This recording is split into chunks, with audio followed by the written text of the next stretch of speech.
All right, so the next, I would say, more correct way of maybe applying some CSS custom, besides just doing the appearance and then theme editor, would if you go to appearance and then you go to the customize. You can also get to it from the front end. So if I click on this, it'll bring me right to the front end. But just to show you how you do it from the front end, as long as you're logged in, you could click on the name up here. But if you're logged in and on the front end, as long as you're logged in, so this is what the user sees, but it adds this admin bar on the top. You can also click on customize here, and that'll bring you to the customize panel. Okay.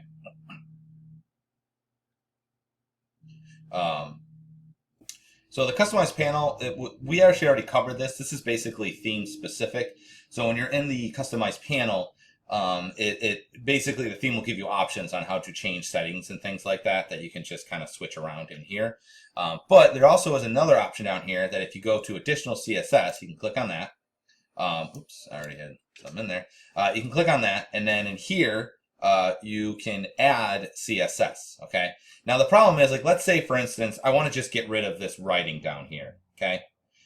You might not like it. How do I know what this is? It's really kind of hard to figure that out, right? So, and this is the same thing. You can use this also if you did want to write it into the theme editor. It's kind of like doing the same thing, to be honest. So if you wanted to do that, what you would have to do is somehow figure it out. So otherwise, I'd just be guessing. So what we can do is actually use the browser itself, and most browsers have this. So if you right-click over top of it, you'll see these options, but you'll see inspect element. So I think inside of Chrome, it's just called inspect. So you click on that, and it's going to bring up the inspector panel, all right? And this is basically what they have here for web developers. And it will show you the entirety of the code. So since I right-clicked on that, if you look through, you can see this is all the HTML. I can see the CSS rules that are being applied. It's got lots of options and things in here. But I'm going to scroll down because it automatically went and highlighted this. I'm going to click to expand it, and you can see there's the copyright, and then it's got this part in here, and so on and so forth, right? So what I want, though, is I want to target basically this P element. I want to get rid of this writing. So all I'm going to do is I'm going to right-click over top of it, and then you're going to go to Copy, and then CSS Selector. And then we click in here. I'm just going to close this out for right now. I'm going to click up here, and then I'm just going to hit Control V. And you're going to see it's going to give me a selector. Now, this is going to work better than what we did before, because I could also, let me just show you. If I went right click, let's do inspect element again. It's just easier to get to the panel. You can also go up here and go to web developer stuff.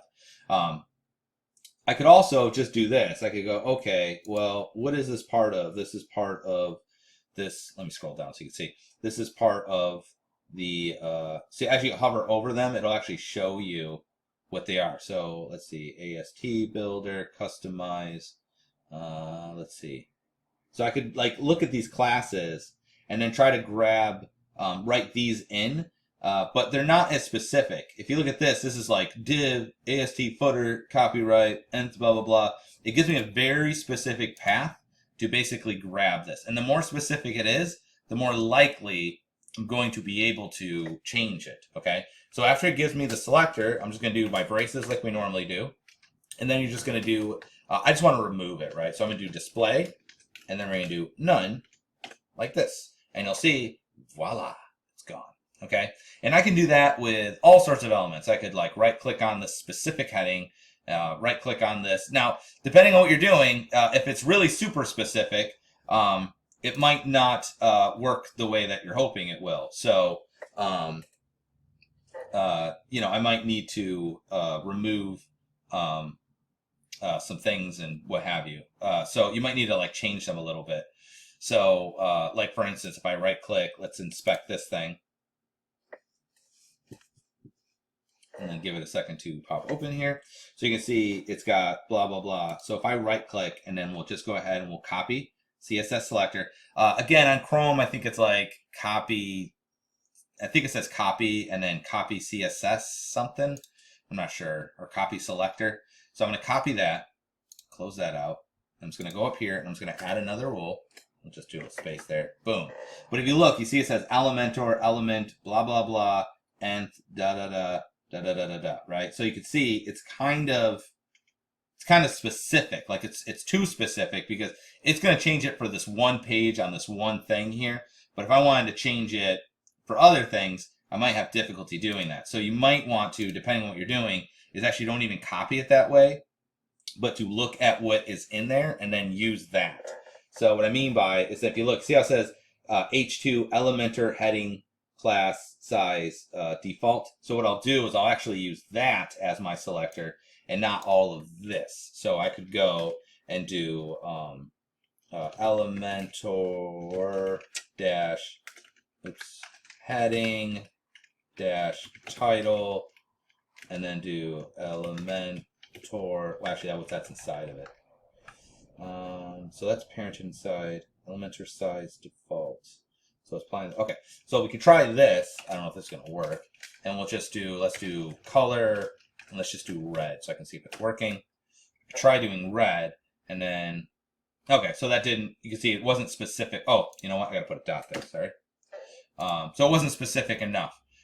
So that's kind of the balance, because the more specific you get, the more likely it's going to be able to grab it. But if you want to change like all of them, or you want it to be broader, you're going to have to try your best to try to get that to look the way you want. So you can see it's also got Elementor size default. So yeah, anyway, so that's how you do it. You can go down here, find what the selectors are, and then use those and paste them in here. Okay.